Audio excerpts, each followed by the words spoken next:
పెద్దాపురం పేరు మరొక మారు సోషల్ మీడియా వేదికగా మొత్తం చర్చనీయాంశంగా మారింది. ఎందుకంటే పెద్దాపురంలో గతంలో వ్యభిచారం జరిగేది అనేది కూడా గతంలో కూడా చెప్పుకొస్తారు. కానీ ఇప్పుడు ఆ పెద్దాపురం అంతా కూడా చారిత్రక పెద్దాపురం ఎంతో పేరు ఉన్నదని కూడా చెప్పుకొస్తున్నారు. ఈ నేపథ్యంలో ఈ సోషల్ మీడియా వేదికగా జరుగుతున్నటువంటి మరొక మారు తెరపైకి వచ్చినటువంటి వ్యవహారంపై నిజాలు దిగ్గుదేల్చాలంటూ కూడా సిపిఎం నాయకులైతే ఈరోజు పెద్దాపురం డిఎస్పీని కూడా కలిసినటువంటి పరిస్థితి ఉంది. ప్రస్తుతం వాళ్ళు ఉన్నారు, మాట్లాడే ప్రయత్నం చేద్దాం. అసలు ఏం జరిగింది, ఇందులో వాస్తవాలు ఎంత?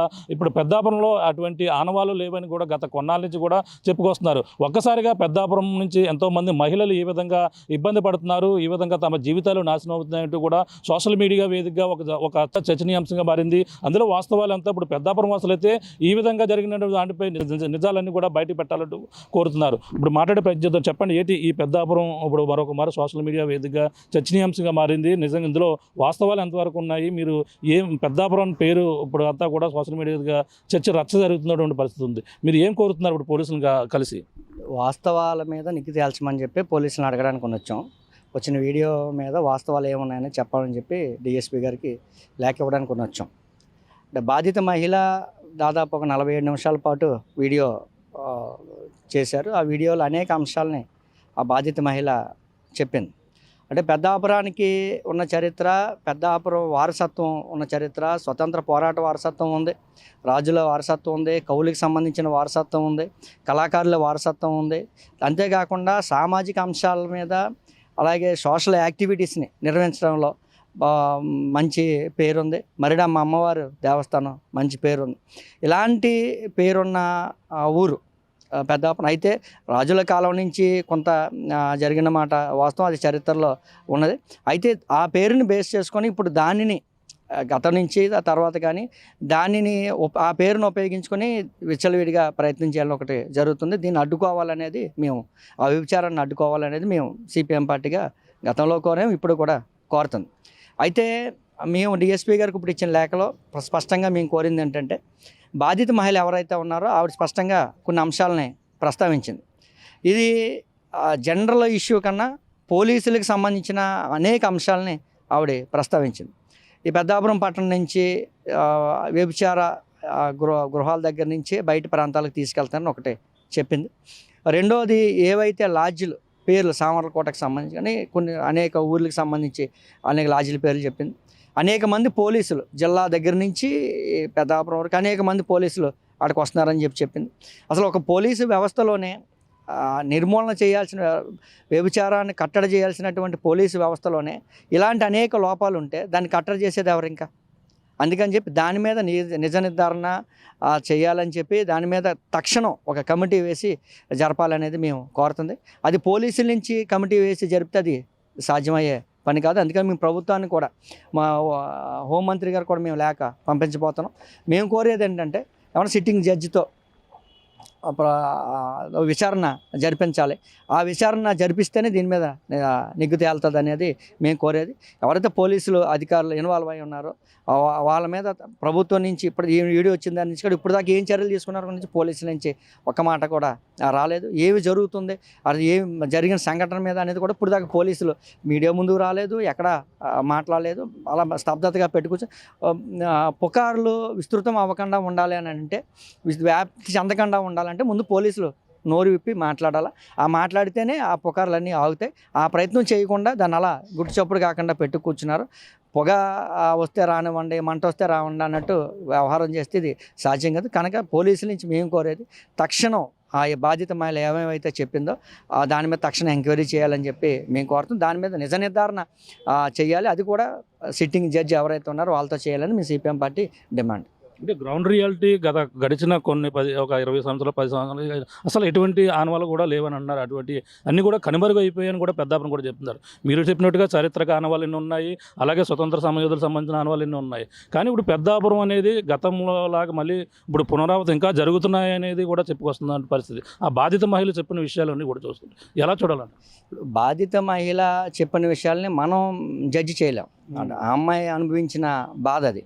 ఆ అమ్మాయితో జడ్జితో పోలీసులు పిలిచి మాట్లాడి కూర్చోబెట్టి ఒక జడ్జితో తేలిస్తే తప్ప ఇవన్నీ తెలియదు కాదు. కనుక దాన్ని మనం జడ్జి చేయలేం. మా బాధ్యత మళ్ళీ చెప్పిందని మనం జడ్జి చేయలేం. అందుకే దాని మీద విచారణ జరిపించమని మనం అడుగుతున్నాం. పోలీసులు మేము కోరేది ఏంటి, ఆవిడ అనేక మంది పోలీసులు వివరణ చెప్పింది. నేను ఇంట్లోకి వెళ్ళిన మా పోలీసులు రైడ్ చేసినప్పుడు, మా ఇళ్ల మీద రైడ్ చేసినప్పుడు మేము మంచం కింద ఉన్నా సరే పోలీసులు మమ్మల్ని చూడలేదని చెప్పింది.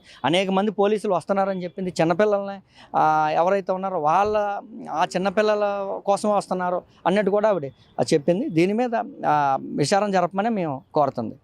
ముఖ్యంగా అంటే ఇద్దరు పోలీసులు ఎవరైతే ఉన్నారో వాళ్ళ చుట్టూ ఇదంతా వ్యవహారం జరుగుతుందని తాజాగా జరిగిన పరిణామాలు, వాళ్ళని ఎవరన్నా పోలీసులను అదుపులో తీసుకున్నట్టుగా, పోలీసులు వాళ్ళపై ఏమైనా చర్యలు తీసుకున్నట్టుగా కానీ వాళ్ళని విచారించినట్టుగా కానీ ఏమైనా చెప్పడం జరిగింది మీతో మాట్లాడడం? ఇప్పటిదాకా నేనే చెప్పాను పోలీసుల నుంచి ఎటువంటి సమాచారం అంటే ఒక వార్త వచ్చింది, దాని మీద పోలీసులదే ప్రధానంగా ఉండి వార్త వచ్చింది. దాని మీద పోలీసులు ఇప్పటిదాకా మాట్లాడలేదు. వాళ్ళు మాట్లాడితేనే దాని మీద అది ఆగుతుంది తప్ప ఇంకేమీ జరిగేది లేదండి.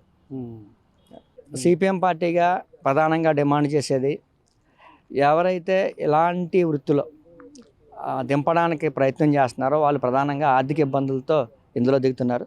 అందుకని మేము కోరి ప్రభుత్వాన్ని తక్షణం ఇలా ఎవరైతే ఉన్నారో వాళ్ళకి ప్రత్యామ్నాయం, మీరు వెళ్ళిపోండి, ఇక్కడి నుంచి వెళ్ళిపోండి అంటే అది కనుమరుగయ్యే పరిస్థితి ఉండదు. అది జరగాలి అని అంటే ప్రభుత్వం పూర్తి బాధ్యత తీసుకొని ఒక సహాయ కేంద్రం ఒకదాన్ని ఏర్పాటు చేసి వాళ్ళకి ఏదో ఒక శిక్షణ ఇచ్చి తిరిగి వృత్తిలో వాళ్ళు బలపడేటట్టు చేయాలా. మీరు వెళ్ళిపోండి, మేము మూసేసామని డోరుకి తాళాలు వేసేస్తే వెళ్ళిపోయేది ఆగేది కాదు. డోరుకి తాళాయడం ఒకటే కాదు, వీళ్ళకి వృత్తి ఏదో ఒక పని కల్పించాలి, వాళ్ళకి ఒక ట్రైనింగ్ ఇవ్వాలి. ఆ ట్రైనింగ్ కూడా ప్రభుత్వం అండతో ప్రభుత్వమే బాధ్యత తీసుకొని వాళ్ళని పోషించే పని చేస్తే తప్ప ఇది అరికట్టలేమనేది మేము భావిస్తుంది.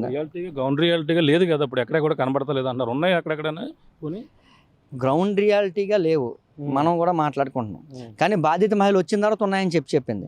ఇప్పుడు దాని మీద నిజాన్ని తేల్చాలి కదా. అప్పుడు మనం గ్రౌండ్ రిపోర్టర్లుగా మేము డిఎస్పీ గారు అందరం లేవనే అనుకుంటున్నాం. కానీ ఒక బాధిత మహిళ వచ్చిన తర్వాత, బాధిత మహిళ వచ్చి ఆవిడ చెప్పిన తర్వాత మనం నిజ నిర్ధారణ చేయకుండా, పోలీసులు దాన్ని ఎంక్వైరీ చేయకుండా, తేల్చకుండా, ఏవి మాట్లాడకుండా ఉంటే అదే నిజం అనుకోవాల్సి వస్తుంది కదా. అందుకని ఆవిడ పేరు ఏమైనా తెలిసే అని కూడా అంటే మీడియా ప్రకారంగా ఆ అమ్మాయి పేరు కానీ ఏమీ మనం బయట పెట్టకూడదు. అందుకని మేము ఆవిడ పేరు ఎక్కడా కూడా మేము ఇచ్చిన పిటిషన్లో అమ్మాయి పేరు ఎక్కడ రాయలేదు. బాధిత మహిళ కావచ్చు, ఇంకొకరికి మహిళ అనే వరకు మనం మీడియా సూత్రం పాటించాలి కనుక ఆవిడ పేరు మనం చెప్పాలి. అది ఫైనల్గా అది కోరుతున్నారు. విచారణ జరపాలి, తక్షణం న్యాయ విచారణ జరపాలి. న్యాయ విచారణ సిట్టింగ్ జడ్జితో జరిపించాలి. రెండోది, ఎవరెవరైతే ఇలాంటి వృత్తిలో ఉన్నారో ప్రభుత్వం ఆల్రెడీ గుర్తించి, పోలీసులు ఆల్రెడీ ఆ లిస్టులో లేకుండా ఉండదు. పెద్దాపురం పోలీసులు కావచ్చు, ఏ పోలీసులైనా ఎవరైనా పట్టుకుంటే తీసుకొచ్చి కోర్టులో హాజరుపరుస్తారు, వాళ్ళకి పెనాల్టీ వేస్తారు. ఇలా ఎవరైతే గుర్తించారో వాళ్ళని ప్రభుత్వం తక్షణం వాళ్ళకి ఎక్కువ ట్రైనింగ్ ఇచ్చి వాళ్ళని ఎక్కడో ఉపాధి అవకాశాలకు చూపించే పని చేస్తేనే ఇది ఆగుతుంది తప్ప లేకపోతే ఇది ఆగే పరిస్థితి ఉండదు. పొట్టకూటి కోసం చేస్తున్నారా, ఇంకొక దాన్ని చేస్తున్నారనే దానికన్నా దాని నుంచి బయటపడేసే పని ప్రభుత్వం నుంచి మాత్రమే జరుగుద్ది. ఇది సామాజిక అంశాలు, సామాజిక కార్యకర్తలు, అలాగే పొలిటికల్ పార్టీలు, స్వచ్ఛంద సంస్థలు, సోషల్ మీడియా గ్రూపులు అందరూ కూడా దాని నుంచి బయటపడే ప్రయత్నం జరగాలని చెప్పి మీ సిపిఎం పార్టీ కోరుతాం. పెద్దాపురం గ్రూపు పేరు పెట్టి మన పెద్దాపురం అని కూడా పెట్టి ఇది పెద్దాపురం ఉన్నటువంటి చెడ్డ పేరుని కూడా తీసివేయాలని కూడా ఎంతో ప్రయత్నాలు చేశారు. అది కూడా దాంట్లో మీరంతా కూడా సఫలమయ్యారు. కానీ ఇప్పుడు ఈ విధంగా రావడం, మళ్ళీ ఏ విధంగా వీళ్ళంతా యాక్టివ్గా ముందు వెళ్ళి మళ్ళీ దీన్ని పేరు చెరుపుకోవడానికి మళ్ళీ ఏ విధంగా చేస్తే బాగుంటుంది? పెద్దాపురం చరిత్రకు సంబంధించి వంగల్పూడి శివకృష్ణ అనే ఆయన చారిత్రక పెద్దాపురం కథలు గాథలు అనే పుస్తకం ఒకటి రాశారు ఆయన. ఈ పెద్దాపురానికి సంబంధించిన వారసత్వాన్ని, ఆ పెద్దాపురానికి ఉన్నటువంటి చరిత్రని, అమ్మవారి దగ్గర నుంచి, స్వతంత్ర పోరాటం దగ్గర నుంచి, రాజుల కాలం నుంచి ఉన్నదంతా రాసుకొచ్చారు. ఏవైతే తప్పుడు అభిప్రాయం ఉందో దాన్ని జరపడానికి ఒక ప్రయత్నం, చాలా తీవ్ర ప్రయత్నం పెద్దాపురం గ్రూప్ కావచ్చు, లేకపోతే అందరం కూడా ఆ ప్రయత్నం చేస్తాను. ఆ ప్రయత్నం ఇప్పటికీ కొనసాగుతుంది. మా ఊరికి చెడ్డ పేరు వచ్చే పని ఎవరో చేయకూడదని కూడా మేము కోరుతుంది. అందుకే మేము పోలీసులు కోరేది ఏంటంటే, మా ఊరు చెడ్డ పేరు అలా ప్రసారం అయిపోతుంది, దాన్ని అడ్డుకట్ట వేయాల్సింది పోలీసులే. ఇప్పుడు ఊరిలో మేము చాలా ప్రయత్నం చేస్తాం, మా ఊరికి చెడ్డ పేరు లేదు, మా ఊరంతా బాగుంది, మేముగా చెప్పుకుంటాం. కానీ చెప్పాల్సింది కూడా అధికారుల నుంచి కూడా ఆ ప్రయత్నం చేయాలి, ఆ మాట చెప్పాలని మేము కోరుతున్నాం. ఇది పరిస్థితి ప్రస్తుతం అయితే సోషల్ మీడియా వేదికగా పెద్దాపురంలో మళ్ళీ ఒకసారి వ్యభిచారం అనేది ఒకసారి పురులు విప్పింది అనేది కూడా ఒక బాధిత మహిళ ఈ విధంగా వచ్చి ఫిర్యాదు చేసిన నేపథ్యంలో దీనిపై మొత్తం అంతా కూడా చర్చనీయాంశంగా మారింది. పెద్దాపురం అంటే ఒకప్పుడు ఉండేది ఆ విధానం ఉండేది, కానీ ఇప్పుడు అంతా కూడా అటువంటి పరిణామాలు లేవు. ఒక యువత అంతా కూడా మేలుకొని దీనిపై అప్రమత్తం అవుతూ యువత అంతా కూడా దీనిపై ఒక యుద్ధ ప్రాతిపదికన ఒక వాట్సాప్ గ్రూపులు పెట్టి దీనిపై ప్రచారం చేసి మన పెద్దాపురం అని కూడా దాంట్లో పెట్టి పెద్దాపురం చారిత్రకంగా ఆనవాళ్ళు ఎన్నో ఉన్నాయి, స్వతంత్ర సమరం ఉన్నాయి, ఎంతో మంది కళాకారులు ఉన్నారు. మొత్తం అంతా దీన్ని పక్కన పెట్టి మళ్ళీ మరొకసారి పెద్దాపురానికి చెడ్డ పేరు తెచ్చే విధంగా కొంతమంది ప్రయత్నాలు చేస్తున్నారనేది కూడా చెప్తున్నారు. నిజంగా అందులో వాస్తవమే ఉంటే మాత్రం దీనిపై పూర్తిగా పోలీసులు నిజ నిర్ధారణ మొత్తం అన్ని కూడా చేసి దీనిపై ఎంక్వైరీ చేయవలసిన బాధ్యత అయితే పోలీసులపైన ఉంది. ఒకవేళ నిజంగా ఇక్కడ వ్యభిచార గృహాలే ఉంటే వాళ్ళకి ఆ జీవనోపాధిగా వాళ్ళకి కల్పించవలసిన అవసరం ఎంతైనా ఉంది. వాళ్ళందరూ కూడా గుర్తించి వాళ్ళకి సరైన ఆధారం కల్పించే విధంగా కూడా మీరంతా కృషి చేయాలి. ఒకవేళ నిజంగా ఉంటే మాత్రం, లేకపోతే మాత్రం ఈ విధంగా చెడ్డ పేరు తెచ్చే వారిపై కూడా కఠిన చర్యలు తీసుకోవాలంటూ కూడా పెద్దాపురంతో ఆస్తులతో పాటు సిపిఎం నాయకులు కూడా ఈ రోజైతే కలిసి ఈ యొక్క డిఎస్పీ కూడా మెమోరాండం ఇచ్చినటువంటి పరిస్థితి ప్రధానంగా కనపడుతుంది. ఏదేమైనా ఇప్పుడు సోషల్ మీడియా వేదికగా ఇప్పుడు ఒక మహిళ ఇచ్చినటువంటి ఫిర్యాదు ఆధారంగా కూడా దీనిపై మొత్తం రాద్ధాంతం జరుగుతుంది. మరి దీనిపై ఎటువంటి చర్యలు పోలీసులు తీసుకుంటారు, దీనిపై ఏ విధంగా ముందుకు వెళ్తారు, అలాగే పరిణామాలు ఏ విధంగా ఉంటాయి, నిజంగా పెద్దాపురంలో ఇంకా వ్యభిచార గృహాలు ఉన్నాయా లేదా అని కూడా తెలియాలంటే పోలీసులు పూర్తిగా విచారణ చేపట్టవలసిన అవసరం ఎంతైనా ఉందని పెద్దాపురం వాసులు అయితే కోరుతున్నారు. ఇది ఇక్కడ ఉన్న తాజా పరిస్థితి. కెమెరా అనిల్తో ప్రకాష్, RTV, పెద్దాపురం నుంచి. తెలుగులో న్యూస్ కి ఫాస్టెస్ట్ యాప్ ఇప్పుడు టోటల్లీ న్యూ అవతార్లో జస్ట్ 5 సెకండ్స్ లో కంప్లీట్ న్యూస్. సోషల్ మీడియాలో ట్రెండ్స్ కి one stop solution. Live TV app voice search option తో ఇప్పుడే డౌన్లోడ్ చేయండి లేదా అప్డేట్ అయిపోండి. యాప్ లింక్ డిస్క్రిప్షన్ లో ఉంది.